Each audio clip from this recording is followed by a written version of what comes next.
Thanks for taking 10 on this November 10th for CNN Student News. I'm Carl Azus.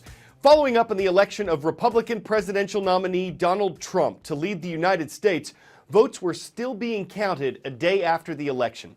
In the Electoral College, Trump was projected to receive at least 290 electoral votes, but that could increase as more results become official.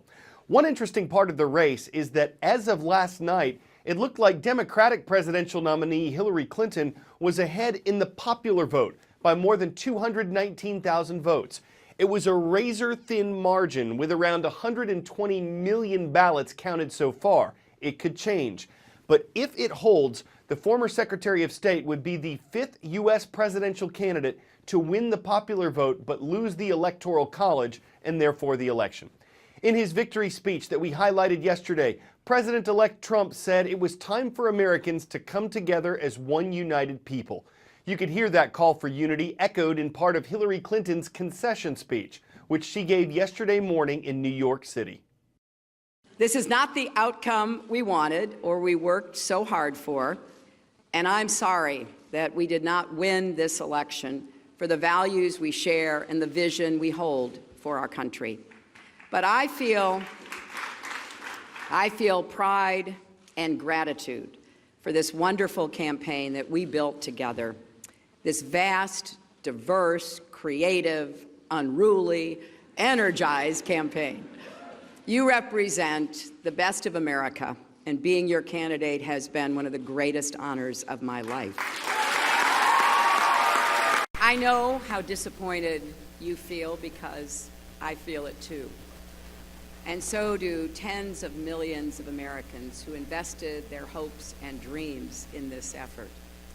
This is painful, and it will be for a long time. Donald Trump is going to be our president. We owe him an open mind and the chance to lead. Our constitutional democracy enshrines the peaceful transfer of power. And we don't just respect that, we cherish it. Unity, also discussed by President Barack Obama in his remarks on the election. The sitting Democratic president is scheduled to meet with Republican President-elect Donald Trump today. Policy-wise, the two men don't have a lot in common. President Obama has admitted that major parts of his legacy could be undone by his successor. The Affordable Care Act, also called Obamacare, the controversial nuclear deal concerning Iran. These are two examples. But the sitting president said the next one could expect a smooth transition to power. I had a chance to talk to President-elect Trump last night, about 3:30 in the morning, I think it was, to congratulate him on winning the election. And I had a chance to invite him to come to the White House tomorrow to talk about making sure that there is a successful transition between our presidencies. Now, it is no secret that the President-elect and I have some pretty significant differences. But remember, 8 years ago, President Bush and I had some pretty significant differences. But President Bush's team could not have been more professional or more gracious in making sure we had a smooth transition so that we could hit the ground running.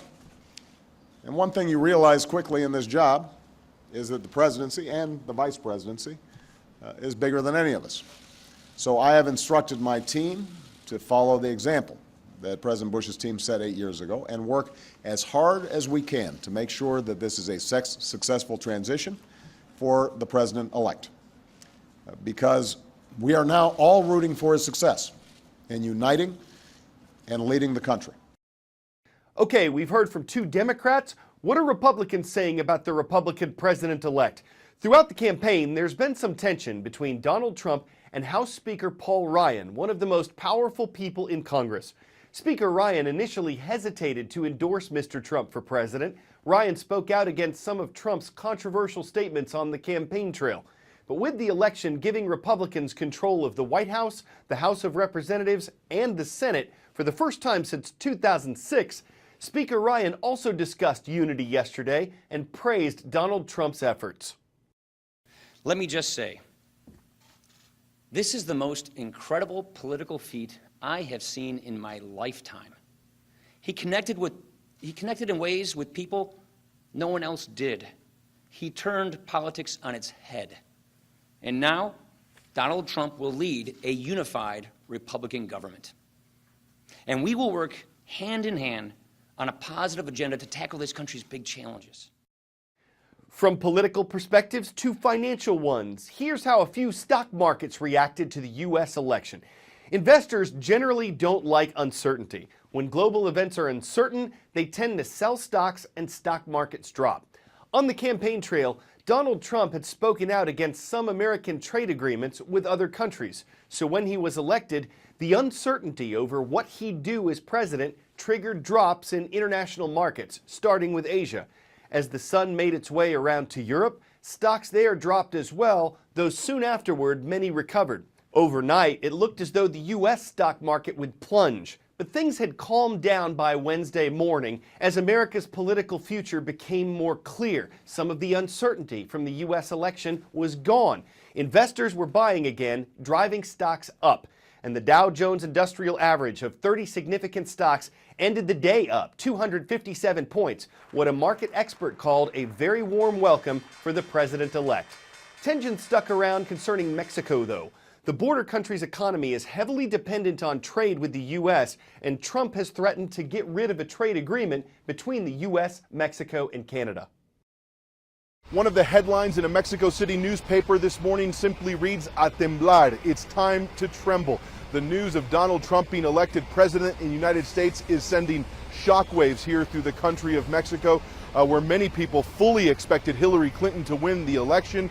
But now today on Wednesday, they're waking up to the news that it is Donald Trump who is president-elect. The president of Mexico, Enrique Peña Nieto, sending out a conciliatory message and statement already this morning to Donald Trump, saying that Mexico and the United States are friends, that they should work together, and they look forward to working with Donald Trump here in the future. And the finance and banking officials here in the country also moving very quickly to reassure Mexican citizens that everything will be okay with the economy. Overnight hours, the value of the Mexican peso dropped significantly. That volatility we've seen in the days leading up to this election, and there has been a great deal of concern about what Trump's election would mean to the Mexican economy, with his talk of building a wall along the U.S. southern border, tearing up the NAFTA deal, and those sorts of things has a lot of people here in this country on edge about what it means for the future, the economic future of this country. From Mexico to Russia, another nation that came up quite a bit in the campaign trail. We've reported extensively on how U.S. and Russian relations are at a low, what some experts call their worst point since the Cold War. And the Obama administration and Hillary Clinton's campaign openly accused Russian officials of meddling in the U.S. election to influence it in Donald Trump's favor, something that Russia denies. How might the relationship between the two nations change following Trump's election? We will get along with all other nations, willing to get along with us. The election of Donald Trump is a pivotal moment in US-Russian relations. The Kremlin has welcomed the vote, expressing hope for a top-to-bottom review of issues that have poisoned ties between these two former Cold War rivals. Issues like Crimea, which Russia annexed from Ukraine in 2014. Trump has suggested he would recognize Russian sovereignty. And on Syria, where Trump has indicated he favors joining forces with Russia to eliminate groups like Islamic State. Trump's presidency may also be positive for the Russian economy, currently under US sanctions. Russian officials say a less confrontational US foreign policy would unlock major opportunities for trade and investment.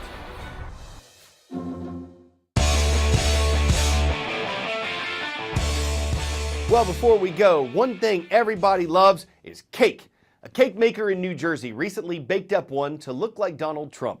And when it was delivered to Trump Tower in New York City, the video captured went viral. People.com reports it was made out of chocolate, chocolate icing, and fondant. The head was sculpted by hand, and it was hand-painted. Some might debate whether it really looks like the president-elect. Some might pan its likeness. Some might say it looks a little unoven, or that its expression's a little frosty. But it's a cake artist's bread and butter, and there's no getting around the fact that it's one sweet sculpture, no ifs, pans, or butter about it. This is CNN Student News, where puns are a piece of cake.